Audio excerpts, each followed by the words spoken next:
নমস্কাৰ প্ৰিয় বন্ধু বান্ধৱীসকল, এয়া আমাৰ পৰিয়ালটোৱে আজি হাঁহি হাঁহি নাচি বাগি এটুকুৰা এনেকুৱা ঠাই চাবলৈ গৈ আছোঁ, যিটুকুৰা ঠাই আজি আমি আপোনালোককো চিনাকি কৰাই দিম।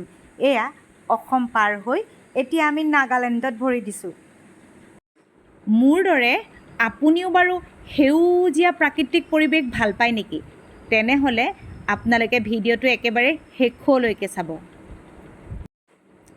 ঠাইডোখৰ হ'ল অসম নাগালেণ্ড সীমান্তৰ টিজিত, আৰু এই টিজিততে এটুকুৰা শান্তিপূৰ্ণ ঠাই আছে, আৰু সেই ঠাইডোখৰ নাম হ'ল নাগা ছেৰেনিটি কোভ। গেটত 100 টকীয়া টিকেটটো লৈ এয়া আমি একদম ভিতৰলৈ সোমাই গৈছোঁ। চাওকচোন ইমান ধুনীয়া পৰিৱেশ। ৱাও!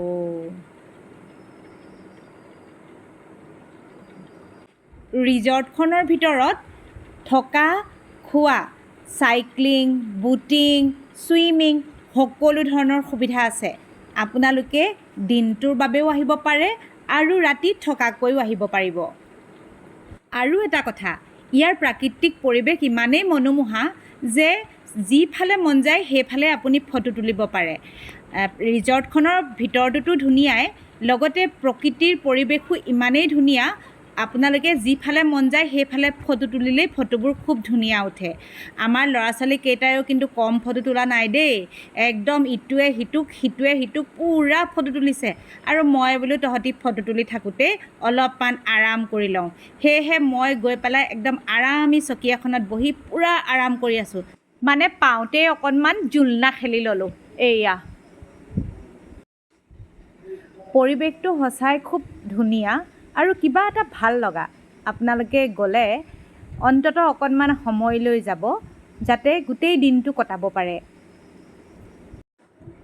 মাজতে ভোক লগাত ৰেষ্টুৰেণ্টখনলৈ গৈ চাহৰ লগত কিবা এটা খাই ল'লোঁ। কিন্তু এটা সঁচা কথা কওঁ দেই, মানে চাহটোপা প্ৰয়োজনতকৈ অলপ ঠাণ্ডা পালোঁ, সেইটো বেয়া লাগিলে। কিন্তু